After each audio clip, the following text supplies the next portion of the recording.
Methodist College Simulation Center. We would like to take an opportunity to introduce you to SimMan, a high-fidelity mannequin that you may be caring for during your simulation activities.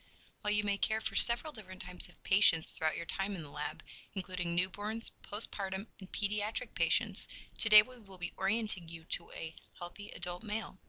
Please note that all our mannequins are made with latex products. If your patient requires a monitor, one will be set up on the bedside table, and various physiological values will be displayed. This is your patient. Your patient can be either male or female. There are cords from SimMan that provide power and IV access. When turning or working with the patient, please be careful not to pull the cords.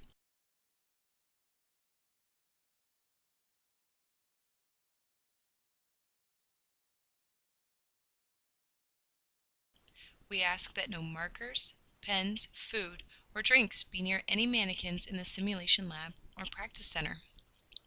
You will be able to hear your patient's voice from a speaker located in the head of the mannequin.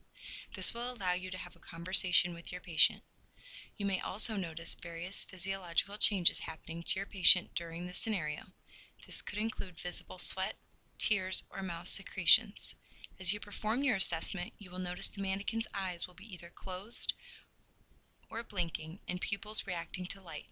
His mouth will also turn blue to simulate cyanosis if indicated within the scenario.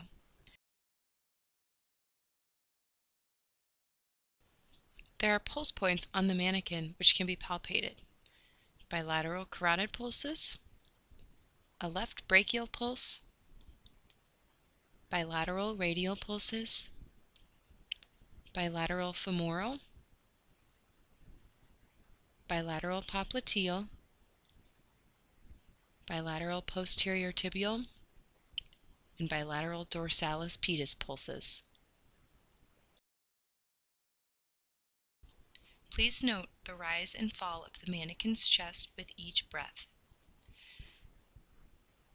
There are speakers in the mannequin's chest and abdomen that will allow you to hear heart, lung, and bowel sounds.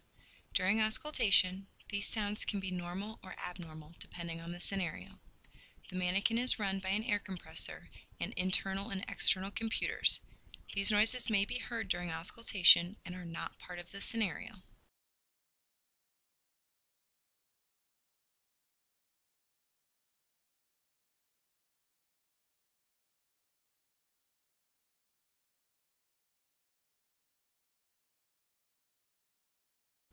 The mannequin's right arm is his IV arm only. You cannot take a blood pressure on the right arm. The left arm must be used for a manual blood pressure, with the cuff placed over the brachial artery. You cannot assess the extremities for sensation, movement, temperature, swelling, color, or capillary refill. If you ask the patient about these aspects of the assessment, either the patient via the head speaker or the instructor by the room speaker will verbalize the findings to you.